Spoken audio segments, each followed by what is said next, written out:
Welcome into the John W. Brick 10-10-24 Move Your Mental Health event. Today, I'm going to help you move your mental health through a low-intensity body weight strength routine that is guaranteed to boost your mood. My name is Jeremy Smoot, and I am honored to guide you through today's workout. To calm your minds and reduce any anxiety or nervousness you may be feeling prior to today's workout, we're going to take a second to start off with some box breathing. We're going to start by exhaling for 4 seconds. We'll then hold for 4 seconds. We'll inhale for 4 seconds, and then we'll hold for 4 seconds again. The thought here is that we are breathing in a box. So let's start by exhaling. Good, now you're going to hold that for 4. We're going to inhale for 4. Hold for 4. And out for 4. And we're going to keep that going. So we're going to hold for 4 again. Inhale. Hold. And exhale. What's really good about that is when we practice controlled breathing, you can stabilize your heart rate, which helps prepare your body for physical exertion. So let's get into our first move, which is going to be a bird dog. What we're going to do is we're going to start in tabletop position. We're going to put our hands down on the ground.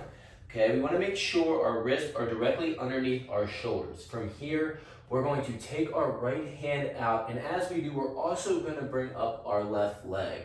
Good, we're going to bring ourselves back to center and repeat to the other side.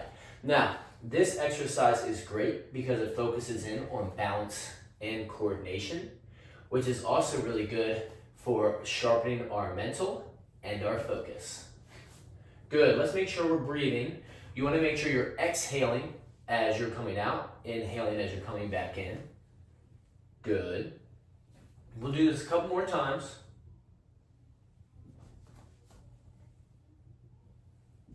Last one. And relax. Great job.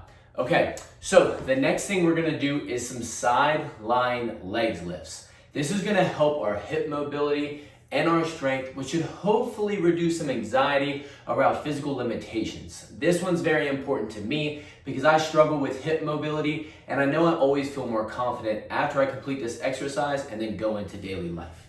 So what we're gonna do is we're gonna lay down here on our side, okay? We're gonna stack our feet on top of each other, and all we're gonna do is lift our leg straight up. If we do this correctly, we should feel some nice, good tension here and here. Good, now, if you'd like to make this a little bit more challenging, you're more than welcome to come up here and continue the motion. By doing this, you're gonna find you're gonna get a lot more core engagement. Let's go ahead and switch to the other side. Today, as we do these exercises, I'm more so only doing them for 10 to 15 seconds to show you the move. When you're doing them yourself, please feel free to do them for 30 to 45 seconds. So we're gonna do this again, lifting straight up. Good. And if you want that challenge, we come up, we engage the core, more specifically our obliques or the side of our body. Good. We'll do a couple more here. Nice, easy movement to get our body moving. Good. And relax. See, I love these moves because the moves I'm going to show you today are super low intensity, but you still get all those great mental benefits that are associated with moving around. So the next move we're going to do is a glute bridge. Let's go ahead and sit on our butt, okay? We're going to take our heels, we're going to dig them into the floor, and we're going to point our toes up towards the sky. We're gonna fall back here. Now when I do this, I like to keep my shoulders up off the ground because it keeps my core engaged. From here, we're gonna push through our heels, rising our hips up towards the ceiling, feeling nice, good engagement in our glutes. If you need to make it easier, you can always bring your feet in closer. If you wanna make it a little bit more challenging, you can bring your feet out further. If you're looking for a really big challenge, you can take one leg up and do one at a time. If you haven't started, go ahead and start doing this motion with me now. Good. Remember, as you go through today's workout, do the move that feels best for you and your body. The biggest thing that I care about right now is that you're here and that you're moving. That's all that matters. Do what feels best for you, your body, and your mind. Let's do a couple more here. And relax. Good job. Again, as we go through this workout, I'm more so showing you the moves and different variations. While I encourage you to move along with me today, if you want to rewatch this and do it on your own, please feel free to do each exercise anywhere between 30 and 45 seconds, making sure if it's on one side, we do both sides. Let's move into our next exercise, which is a modified push-up. Push-ups are great because anytime you're doing any type of physical exertion, you're releasing endorphins, which are natural mood lifters. So what we're gonna do is we're gonna get back into that tabletop position we were in earlier. We're gonna have our hands directly or our wrists underneath our shoulders. We're gonna walk our knees back slightly. And the reason we're gonna do this, I had to move my tree here. The reason we're gonna do this is so that way we can have a straight line from our shoulder to our hip.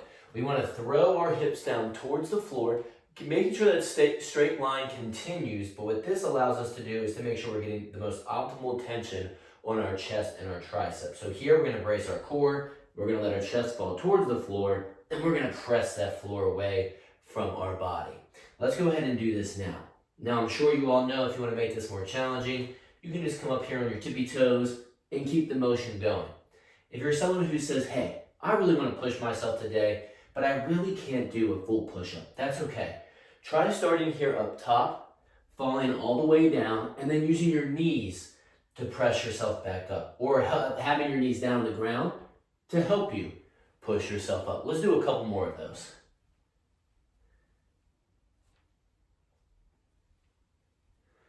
Good, great job. Okay, so now we're gonna go into some plank shoulder taps. When you concentrate and you maintain on balance and proper form, it can really help improve mental clarity and focus. What also is great about this exercise is it forces you to be present in the moment and takes your mind off of some of those things that may have been bothering you. So let's finish off with a really nice move here. We're gonna get back into tabletop. This time feet's gonna come all the way out, okay? What we're gonna do is we are going to start here. We are going to touch our shoulders, nice and slow, okay? What I like to say is control your movement. If you can, try not to let your hips sway too much. Good, try to keep them facing the floor. If this is too challenging, drop your knees, go back into that modified position and continue the move. Good, great job. Okay, so the last thing we're gonna do here is we're gonna finish how we started, which is with some box breathing. Okay, I talked a little bit about how box breathing can be beneficial for starting your workout, but it can actually be great for ending your workout as well. It helps activate the parasympathetic nervous system, which promotes relaxation and aiding in recovery. And who doesn't need that, right? So let's focus in on our breathing again. If you'd like, you're more than welcome to lay down. You can bring both knees together. You can sit back. Get in a position that helps you feel the best and the most relaxed for you. Remember, we're gonna exhale for 4. Hold for 4. Inhale for 4.